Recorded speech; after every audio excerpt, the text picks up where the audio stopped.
In 1506, Leonardo da Vinci left his native Florence and took to the road in search of work and patrons. His travels would take him to Milan, to Rome, and finally into exile in France. And for the last 13 years of his life, everywhere he went, he carried with him one painting. It was the portrait of a woman, and it was to become the most famous image in the history of art.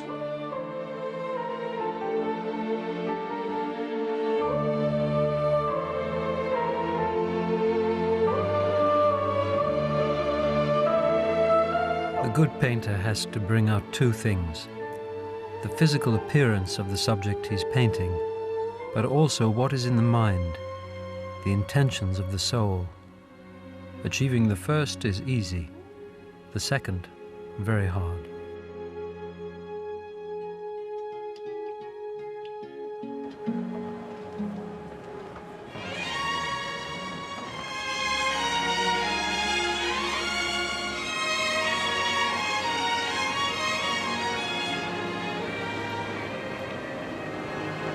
Mona Lisa. Mona Lisa. Mona Lisa, men have named Mona you. Lisa. Mona Lisa. You're so like the lady. Yeah, she's a man.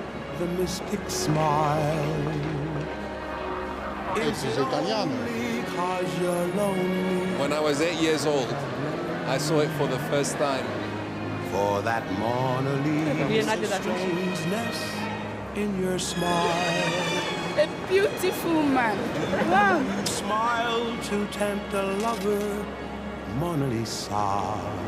Michelangelo. Or is this your way to hide a broken heart? Many dreams have been brought to your doorstep. They just lie. This is the story of the most famous work of art ever created by a human hand. A painting so valuable, it's impossible to put a price on it.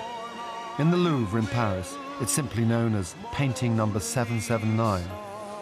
It's the portrait of an unknown Italian lady who seems to be smiling. Her name, Mona Lisa, simply means Madonna, Lady Lisa. Yet, from the moment she was painted 500 years ago, she has obsessed and intrigued the whole world. But who was this mysterious lady? How did she become the superstar she is today? And what is the secret of her smile? Wherever you look at this woman, you have an impression that she is looking at you. I heard that she was pregnant at the time. You heard? She was pregnant. She was having a baby, expecting a baby. I don't think it's a smile. I think it is the way her face is formed. Some people have smiles, some people don't. If I'm not smiling, which is probably why I always smile, people have a mouth that goes down. People come up to me in the street and say, "Don't worry, dear, it's not the end of the world." And I think she has probably got an expression that is at peace with her world around her. I see a woman that's looking at someone and saying, "You've got me on my worst day of the month. What am I doing here? And you're trying to get me to smile at you." That's what I'm seeing. And she's trying her best, but she's pretty annoyed about it, and I don't blame her. Mona Lisa. Mona Lisa.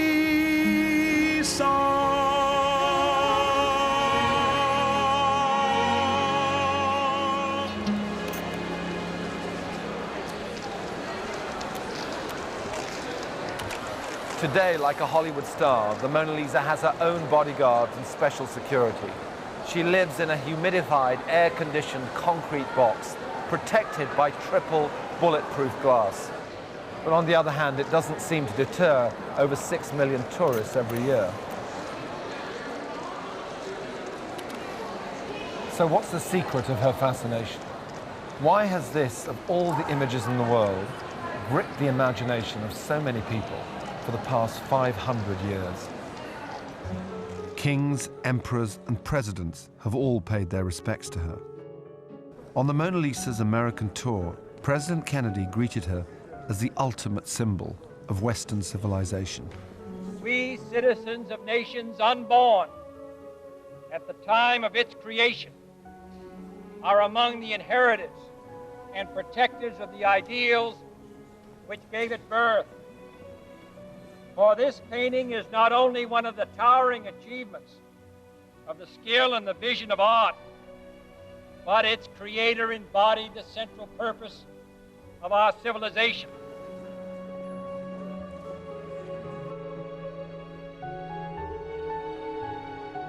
She's been exploited and replicated in so many forms that it's easy to forget she was once a living, breathing person. Her image and expression caught in one moment of time and immortalized by the hand of the artist. This is how I think the Mona Lisa first looked when Leonardo painted it in 1503. It's a very cleaned up version of the picture that we're now familiar with. But to get to this, there have been a great deal of changes and stages involved in making this picture. I'll show you some of those stages.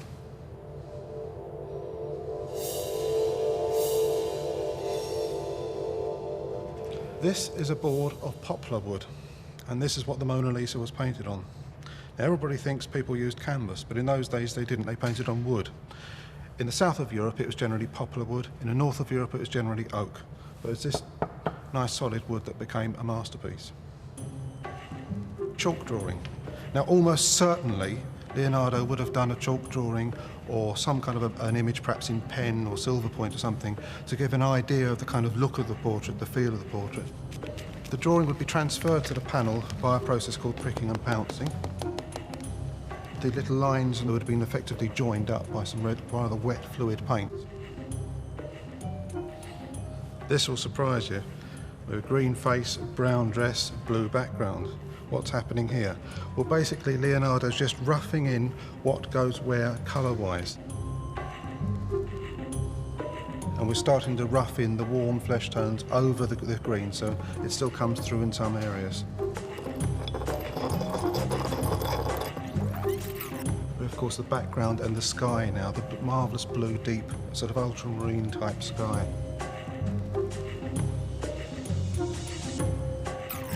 Mona Lisa.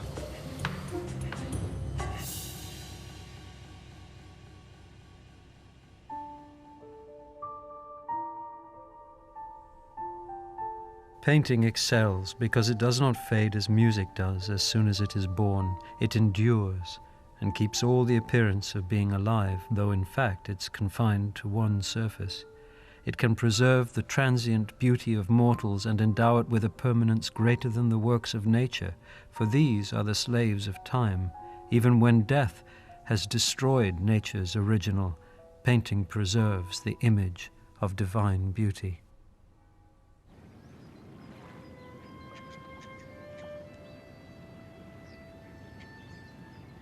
To find the first ever mention of the Mona Lisa in any historical document, we have to travel 150 miles from Paris to Amboise in the Loire Valley.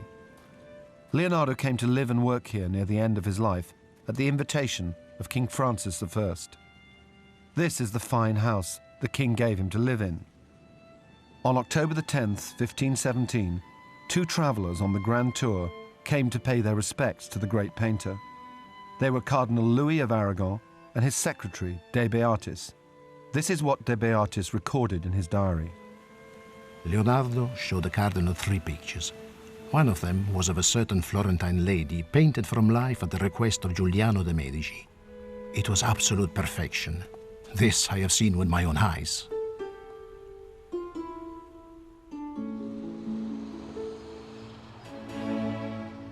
By 1530, the Mona Lisa found her way into the royal collection. Unfortunately, King Francis decided she would look particularly good on the walls of his suite of bathrooms. She was kept there for many years, and present-day experts believe that the craquelure on the surface of the picture is partly due to the steam from the royal ablutions. And from the bathroom to the bedroom. The king also possessed this curious striptease version of the Mona Lisa called the Mona Vanna.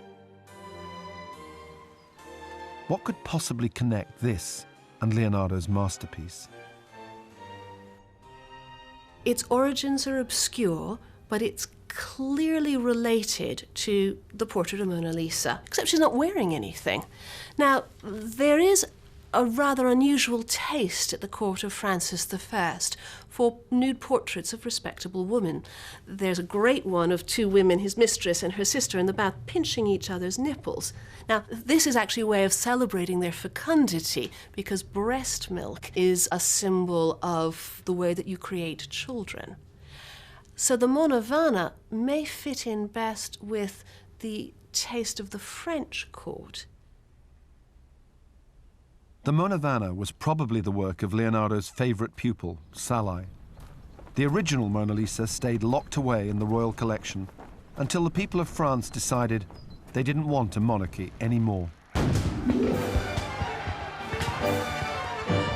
When the French Revolution began in 1789, the aristocracy was sent in their thousands to the guillotine. Soon, King Louis XVI and his queen, Marie Antoinette, would themselves be executed. The royal collections were plundered, and the Palace of the Louvre became a people's museum.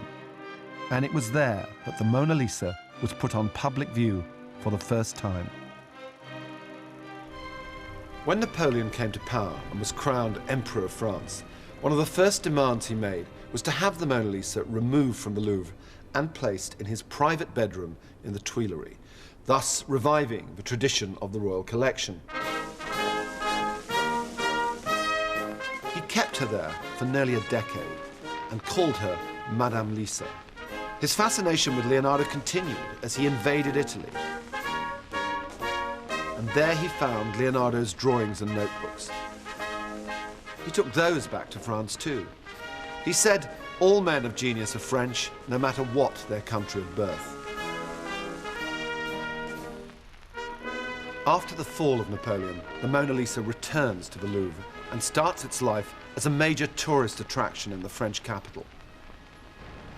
Then, 100 years on August the 21st, 1911, in the early hours of the morning, she becomes the leading player in a story of crime, politics, and extortion.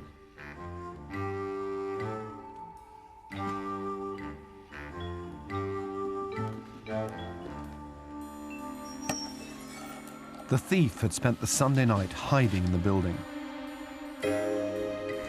While the security guard was asleep, he slipped out through a back door into the courtyard and then made his escape along one of the quays of the River Seine. Visitors to the Louvre were undeterred. For some time afterwards, they queued up to contemplate the blank space where the Mona Lisa had once hung. The theft made headline news around the world. A massive police hunt was launched, and among those suspects brought in for questioning was a radical young Spanish artist called Pablo Picasso. But by this time, the Mona Lisa was a long way away.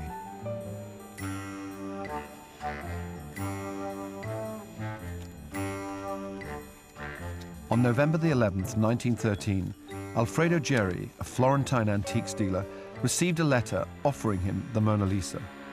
The price would be £500,000 lira. In today's money, about £1 million. The letter was signed Leonardo. Signore, eccolo Sir Giocondo.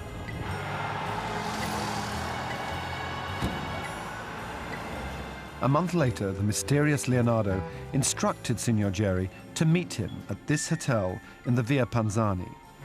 Geri took with him Giovanni Poggi, a Leonardo expert and the director of the Uffizi Museum.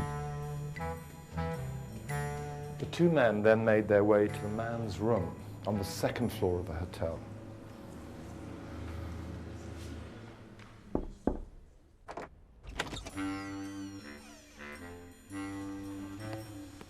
What happened next, Signor Geri recalled as the most exciting moment of his life. At first, all we could see was dirty, festering old clothes. But then we noticed the trunk had a false bottom.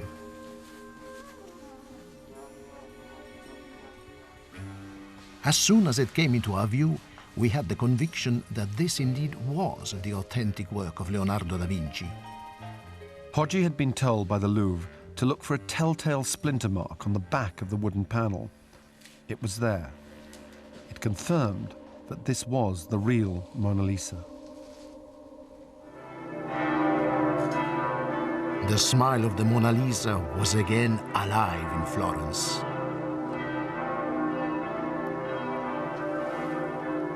Florentines are particularly proud that the picture was recovered here in Florence because they felt at long last the Mona Lisa had come home. This was, after all, Leonardo's native city, the place where he first trained as an artist and where he first began to work on his most famous picture in 1503. Leonardo the Thief was also a Florentine, an unemployed house painter whose real name was Vincenzo Perugia.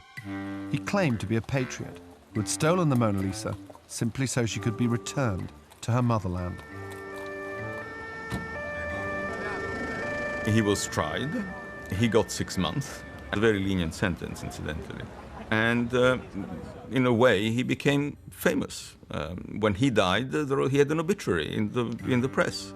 The man who stole the Mona Lisa. The Italian government was in a slightly embarrassing situation because there was a wave of nationalism. It was a moment where Italy was trying to build an empire in Africa. So the government was under pressure. This is, after all, our painting. Leonardo is Italian. Mona Lisa is an Italian woman. Let's keep it. So it was shown in Rome, in Florence, in Milan. It traveled, and crowds flocked. Unfortunately, the French wanted their painting back. She's then taken back to Paris in a train and welcomed by a huge crowd at the train station. And then for 3 days, there is a special exhibit with her, and again the crowds flock. So you can see that the interest piles on the interest. Every little thing can be built up. I mean, one should also add that other paintings had been stolen before, and they did not receive such publicity. So there was something about the Mona Lisa, but particularly something about Leonardo.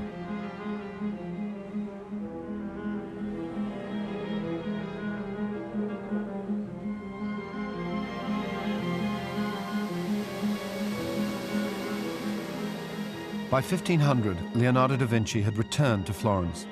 He'd spent 17 years in Milan, but it was no longer safe for him there. His patron had been deposed and imprisoned by the invading French army. By now, he was totally absorbed with his inventions and scientific experiments. He wasn't painting anymore.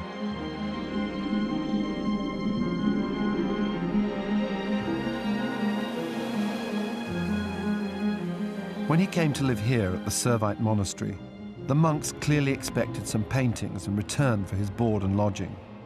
But as one priest, Father Pietro, noted, Leonardo was by now weary of the brush. Then, in 1503, something happened to rekindle Leonardo's interest in painting.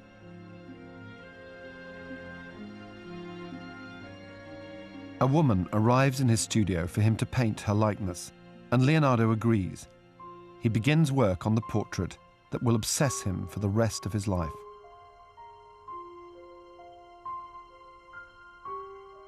So what happened then to make him change his mind? Part of the reason may simply have been money. This is the Santa Maria Nuovo, a monastery and a hospital which also served as a bank. It was here that Leonardo kept his savings. And quite remarkably, his bank statements from those crucial months in 1503 still survive. They reveal that he was withdrawing 50 florins every few months and not paying anything back in. Now, we know he had an expensive household to maintain, so it's quite possible that he took on the commission of the Mona Lisa simply to get some quick and ready cash. But even if he was short of money, why would he take on this particular commission while turning down work from some of the richest and most influential patrons of the day? I think what is remarkable about Leonardo is that more than anybody else at his time, and indeed more than anybody else for decades thereafter, he worked for himself.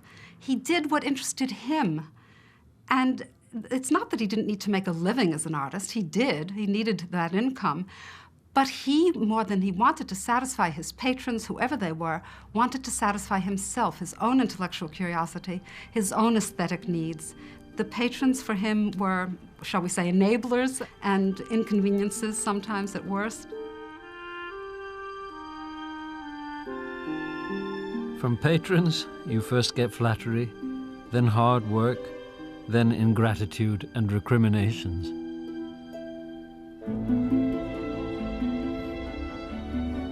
The most obvious thing patrons wanted from their portraits was to establish their identity. But in the case of the Mona Lisa, Leonardo deliberately avoided even this basic requirement.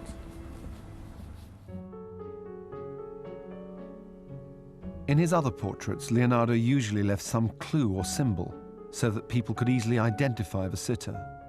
This is the earliest of them. He places the subject in front of a juniper bush because in Italian, juniper or Ginepro is a play on her name, Ginevra de' Benci.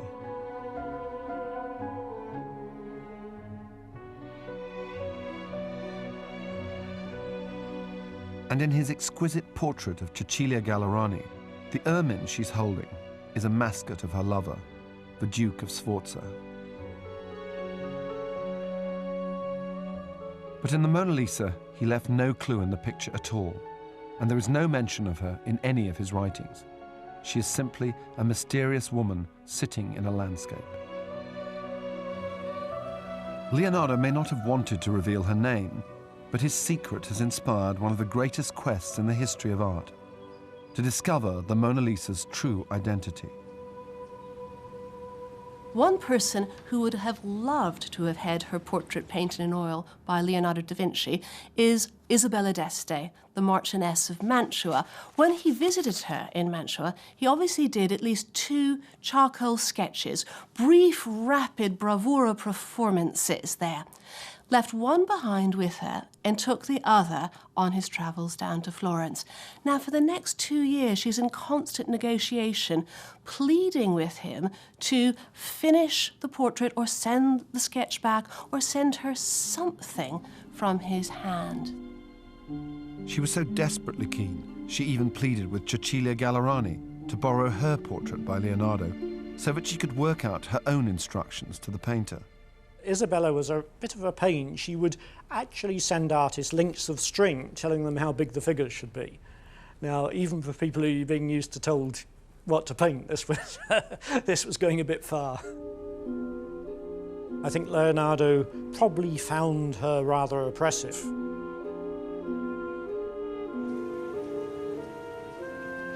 But there's no shortage of other possibilities. The visitors to Leonardo's house in 1517 thought the model was Isabella Gualanda, the exotic mistress of his old patron, Giuliano de' Medici.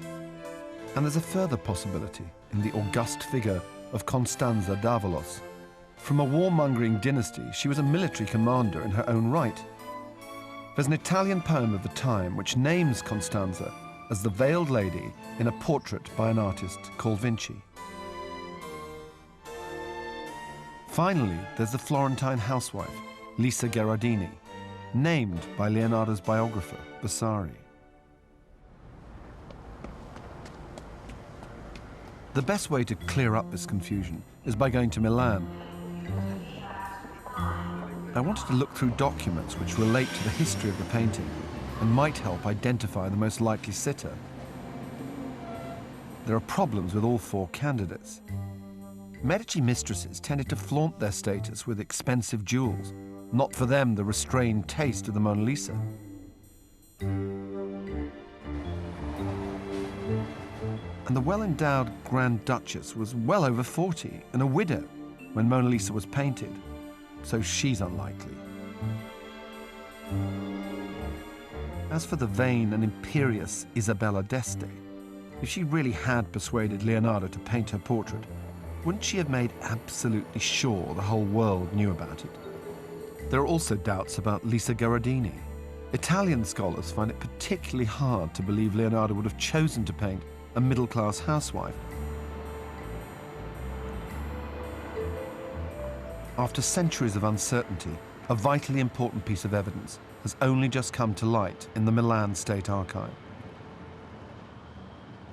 It's a probate document detailing the estate of one Gian Giacomo Caprotti, who was murdered in 1525.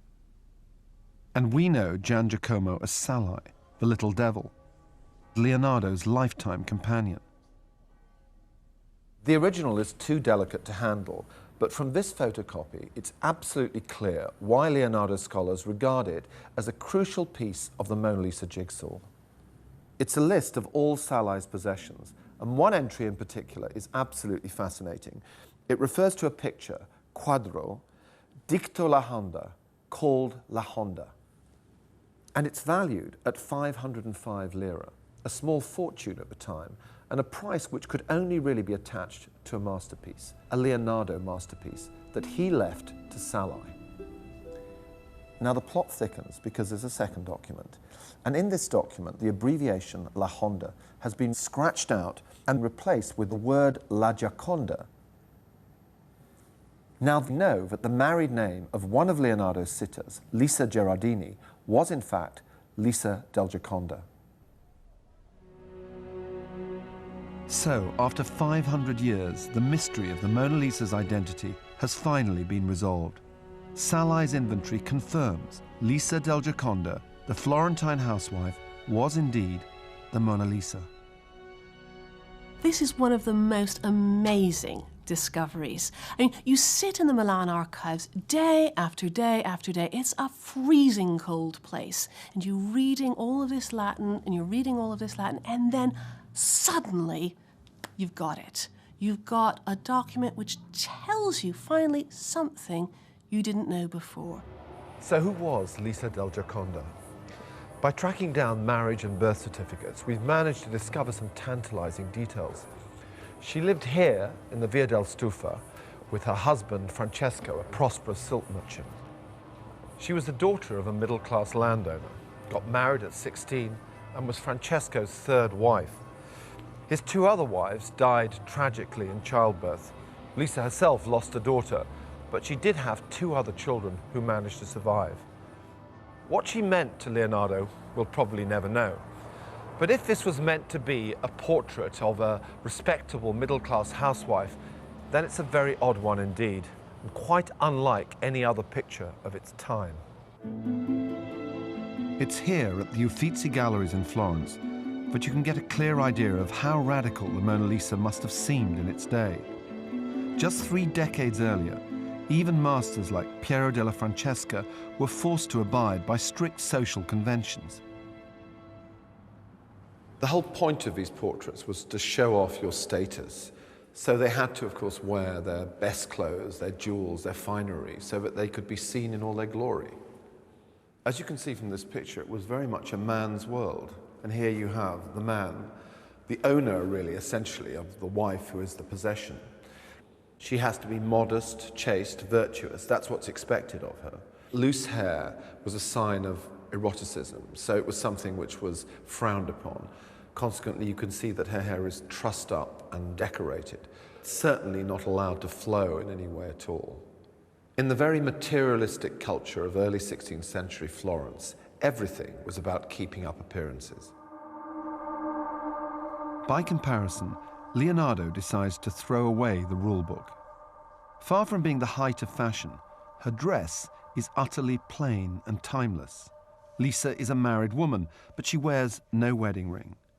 Indeed, there's no jewelry, no adornment of any kind, apart from a simple gold braid on her neckline. We're told nothing about her family's wealth or social position. Her loose hair would even have been seen at the time as implying loose morals, the curls falling sensually over her shoulders. And there's another radical innovation, her pose.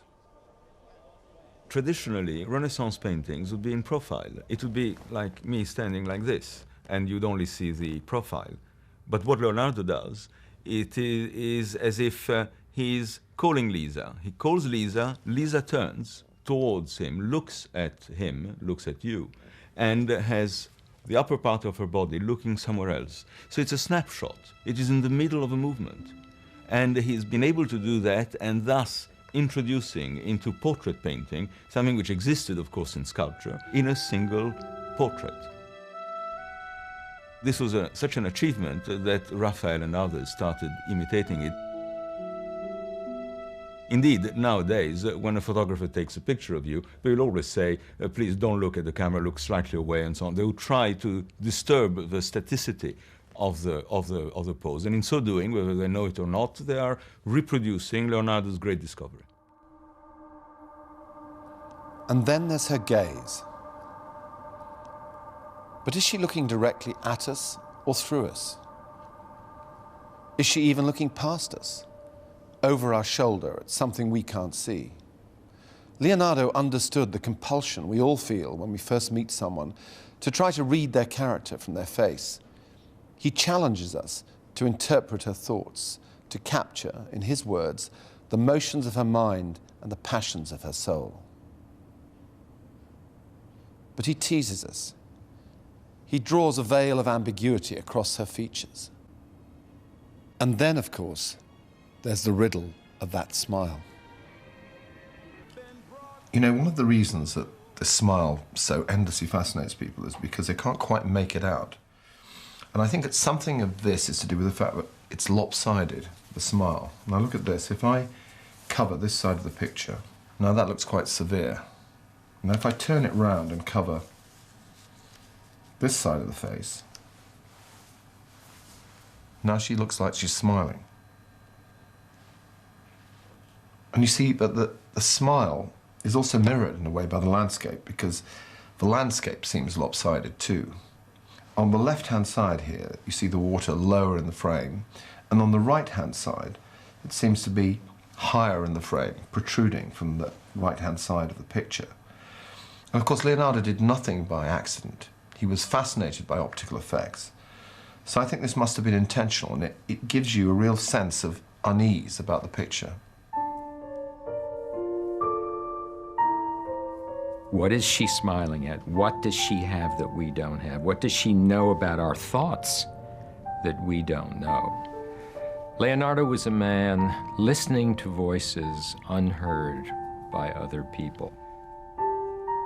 The smile to me is essentially saying, I know things that you will never know. I understand you and the world in ways that you will never conceive of. It's his message to the world. It's essentially his message to himself at the same time. That's why I think in this portrait, he's painting biography and autobiography at the same time.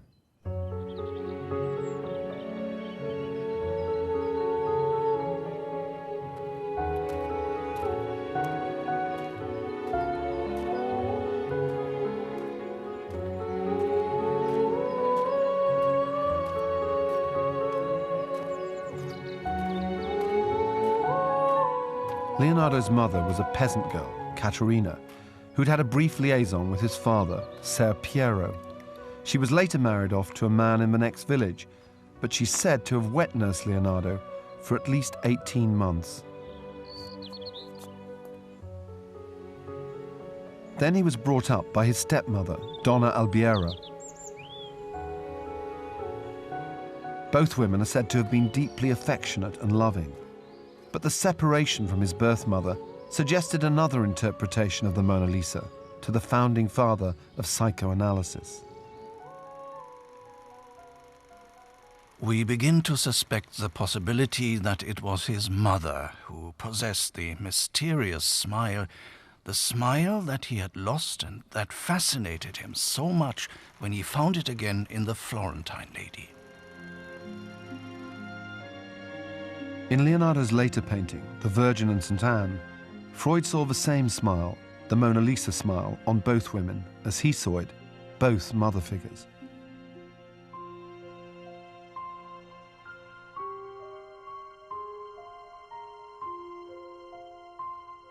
Both of these women adored him, which becomes, in the classical Freudian sense, the perfect situation in which a child, a male child, is likely to become homosexual. Leonardo probably was in the sense of we talk about being gay. I think he was gay. I think he probably slept with men. I think that all the evidence in terms of what we know about his life and also his art. Most of the drawings are of men and it's centered really around the midriff. You look at the care and the detail and the obsession with the ideal male form. It is repeated and drawn over again and again and again, which doesn't compare to anything like the way in which the female form is represented. Leonardo's faces often seem to have some kind of sexual ambiguity. And here is that smile again, on his most androgynous figure, the portrait of St. John. He too seems to have some secret knowledge, some understanding of what lies hidden in the darkness.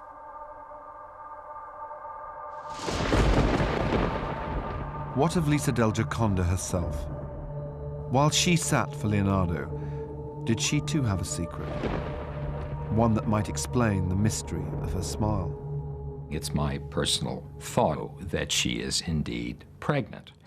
In the first place, if you look at her hands, here she is. She's supposed to be a relatively young woman in her early 20s. There's no question that she has swollen fingers as you look carefully at the picture. There's no question that she's holding her hands in a particular attitude that we're accustomed to seeing on the upper abdomens of women far advanced in pregnancy. In 1502, 1503, Lisa del Gioconda was expecting a child, second child. They're moving into a new house the next year, so it may well be quite prosaic that this was to celebrate her pregnancy.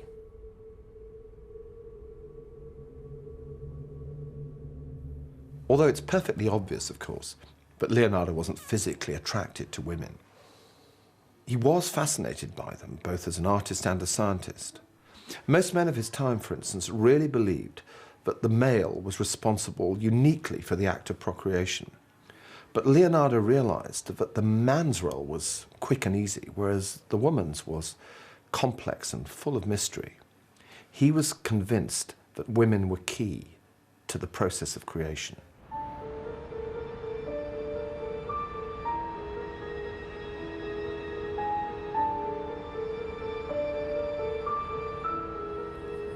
Leonardo's notebooks reveal that after painting the Mona Lisa during the day, he would come here to the hospital at Santa Maria Nuova and spend the night cutting up female corpses. He was determined to learn everything there was to know, not just about the surfaces of a body, but what lay underneath. Leonardo was the very first anatomist to document the female body. This astonishing drawing is called The Great Lady. In the margins, some of Leonardo's characteristic notes to himself, ideas that will become the foundation for a new science, embryology.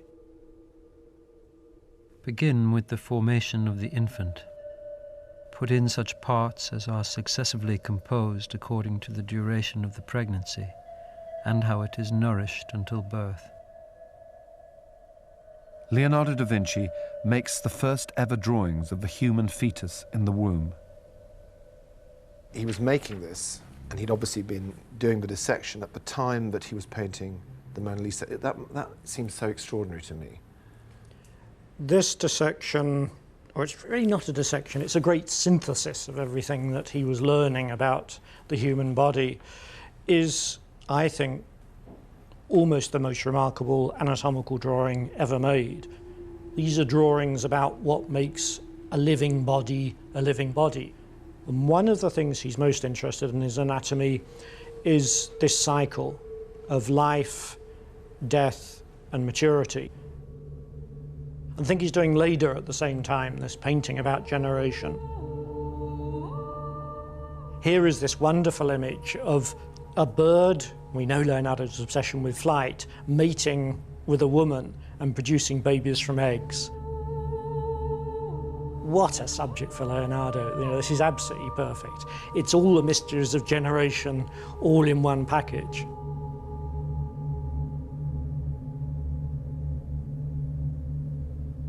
I think if you put, as we've done literally, this together and think that Leonardo, who is this great sculptor of things in his mind, in a sense, saw this inside her body, then I think you suddenly think, wow, that is how Leonardo looked at it. He thinks he's really getting to the mystery of life, the cyclical nature of the death of things and the birth of things. Of course, this then refracts back beautifully into the landscape and the notion of the cyclical change of things, how landscape changes over vast periods of time. When you see a scene of the primeval or primordial world behind the person being portrayed, it immediately puts you in mind of creation, of early forms that will evolve into what we are today. Now, in the foreground, you are looking at a woman who represents exactly the same thing. It strikes me as it's a very unstable picture. You have these towering mountains behind. They're overhanging. They look like they might fall down, tumble down any time. The lakes are very full. It looks like they might come tumbling over the dam and wash away the bridge. And I do wonder whether what he's depicting here is how he imagined the Arno Valley would have looked in previous times.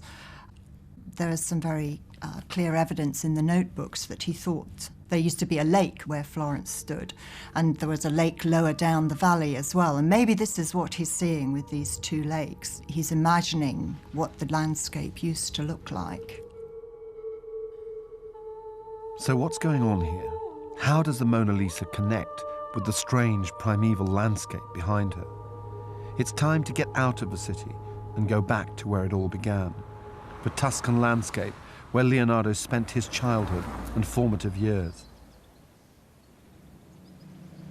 The valley of the River Arno wasn't just his playground, it was his laboratory. Here he studied the principles of flight, the dynamics of water, of light and perspective.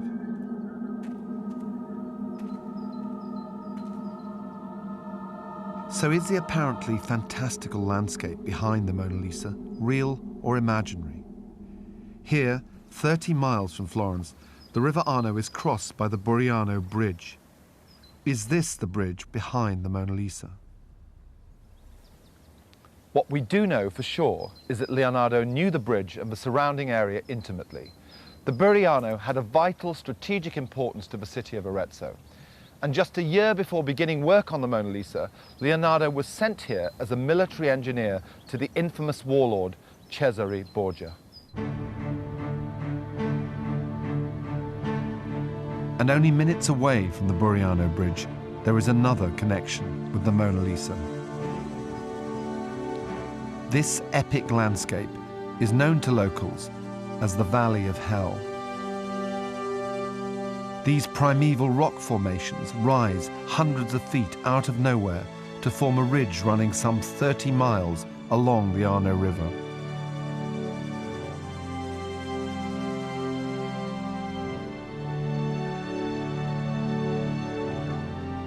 The rocks appear frequently in his notebooks, and there are similar forms in the backgrounds of other paintings. The Virgin of the Rocks.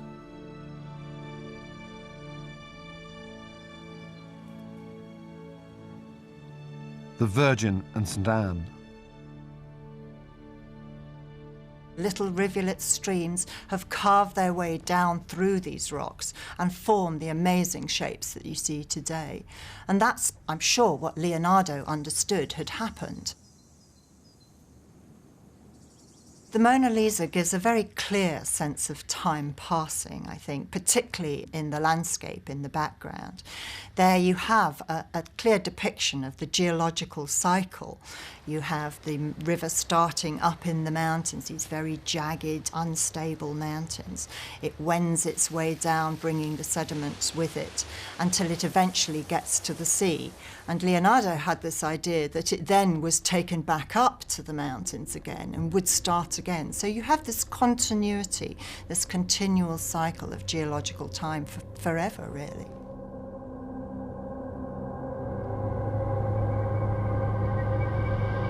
In Leonardo's time, the natural world was regarded as a heathen wilderness, best avoided by God-fearing people. But Leonardo was not God-fearing. Like his contemporary, Christopher Columbus, Leonardo was an explorer. He had an insatiable curiosity to observe and chart the unknown world.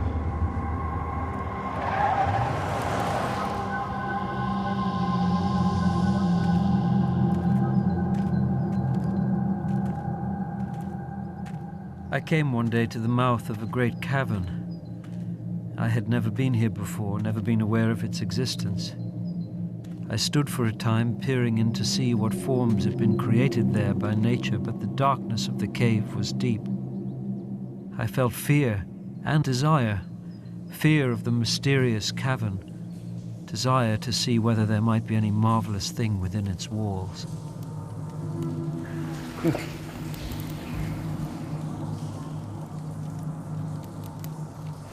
What is it?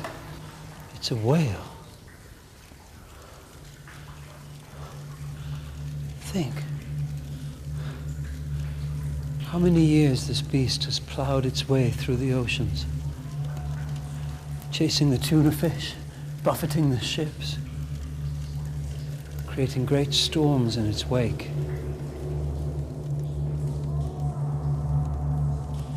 Oh, time, swift destroyer of all things living, how many kings, how many peoples have you brought low since this creature was flung here to die? Its bared bones become the columns to support a mountain.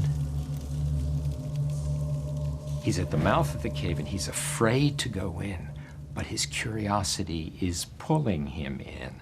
And ironically, what does he find when he gets in there? He finds the fossil of a great fish, very likely, a whale, and the beginnings, therefore, of the earth. Everything is tied in his work. The search for the maternal power of generation and then the perpetuation of a species. Here's another sea creature. 1,000 more. These shellfish once lived underneath the ocean. So how do you think they got up here, on the top of a mountain? The Great Flood? No. According to the Bible, fossils were carried onto the top of mountains by Noah's flood. But to Leonardo, this was nonsense, because fossils were not just found in one, but many different layers of rock. Did the Great Flood sweep them up in one mass and line them up in neat little rows? So what he realizes is that it was just a coming and a going of the sea, as the sea would come and wash over the land at some point and deposit these fossils, and then it would wash away again, and the fossils wouldn't be deposited. And therefore you would gradually build up these layers. And this was incredibly important because it was another 150 years, really, before this theory was, we call it the law of superposition, before people realised that that's what actually happened. Such heretical observations were unpublishable, but they provided Leonardo with a new theory of creation. Only observation, he said, is the key to understanding, and his observations told him that the Earth could not have been created in 6 days, that it took thousands, if not millions of years of geological changes, of atmospheric changes, of biological changes. So to him, the evidence was everywhere. There was no question about the way the Earth had evolved. It evolved the same way a human being evolves.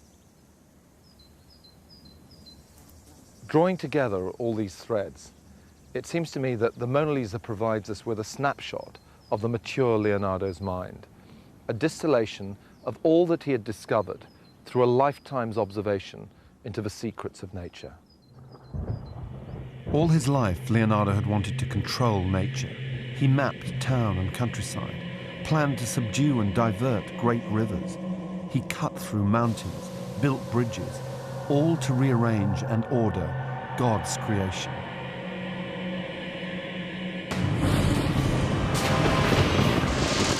But order had its flip side in disorder and chaos. Leonardo knew that nature could be both unpredictable and terrifying. It strikes me as it's a very unstable picture. Towering mountains, and they look like they might fall down, tumble down any time. Unease about the picture. It was undergoing the biggest cataclysmic changes imaginable.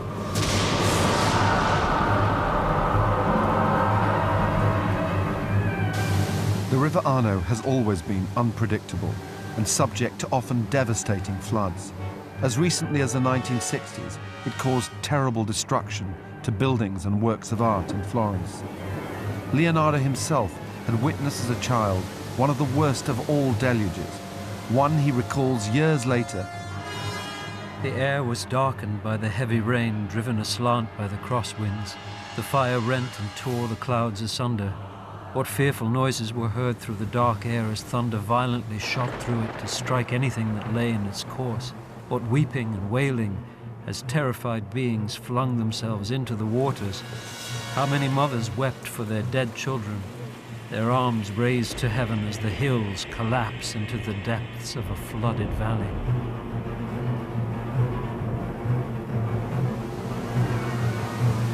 Leonardo even produces a record of the aftermath. Furniture, books, the detritus of everyday life heaped up after the terrible flood subsided.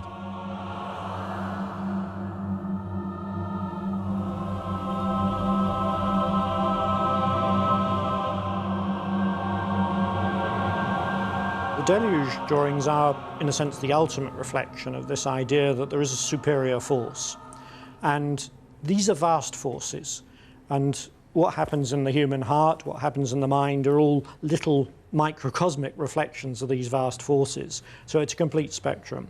And towards the end of his life, there are these amazing visions where there is an insight that however much you understand the forces, there is an awesome dimension which is outside human ability to control.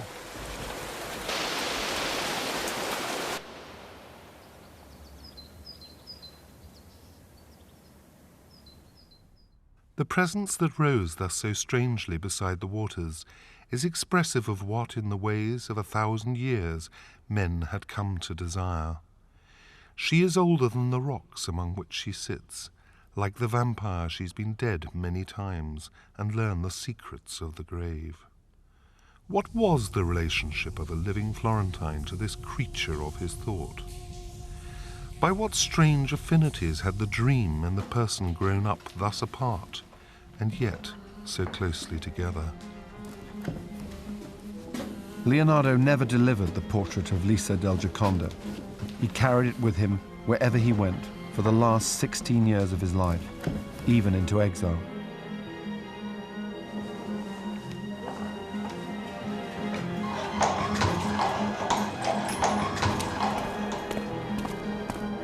At the age of 61, Leonardo left Italy, never to return.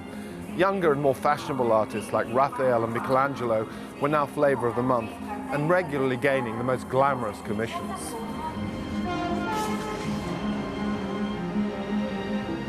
This is where his journey ended, at the French town of Amboise in the Loire Valley.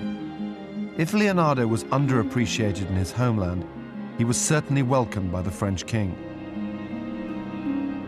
Francis I was determined to import the glories of the Renaissance.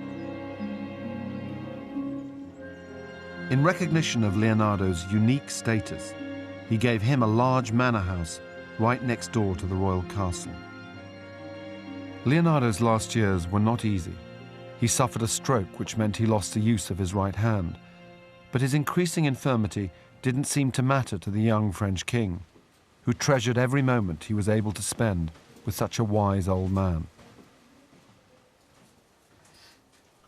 Many believe that this tunnel in Leonardo's house was directly connected to the royal castle in Amboise, and that Francis I used it to visit Leonardo at night.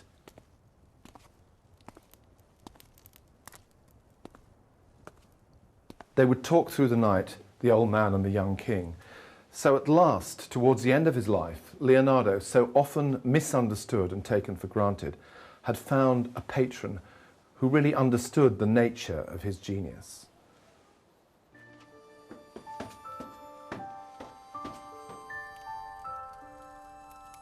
In his last years, Leonardo tried to pull together thousands of pages of notes and drawings into a grand encyclopedia.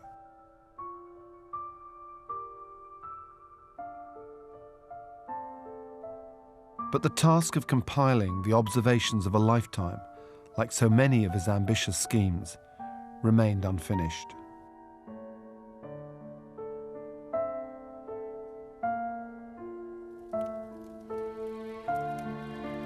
While I thought I was learning how to live, I've really been learning how to die.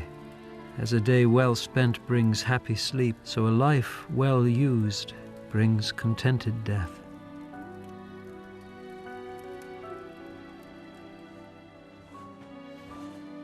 Leonardo died here in his room in Clos-Luz on the 2nd of May, 1519. He was 67 years old. He's said to have died in the arms of the French king. This is how the painter Ingres imagined the scene 300 years later. The great architect Benvenuto Cellini, who also served Francis I, wrote this: I have to record the words the king spoke to me, that he believed there had never been another man born in the world who knew as much as Leonardo. Not so much about painting, sculpture, and architecture, as that he was a very great philosopher.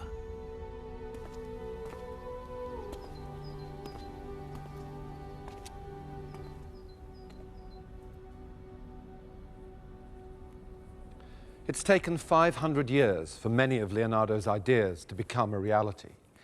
Even now, we can only begin to understand the sheer scale of his achievements. When he began his restless journey through life, the painter was regarded as little more than a lowly craftsman. Leonardo changed all that. And in this one painting, the Mona Lisa, all the passions and preoccupations of a lifetime come together. The Mona Lisa is the first great psychological portrait. It's Leonardo's attempt to capture the energy, the essence of life itself. It's not a mystery that's easily resolved, but he's caught an instant and an eternity.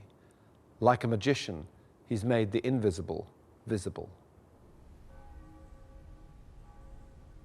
Don't pity the humble painter. He can be lord of all things, whatever exists in the universe. He has first in his mind, and then in his hand.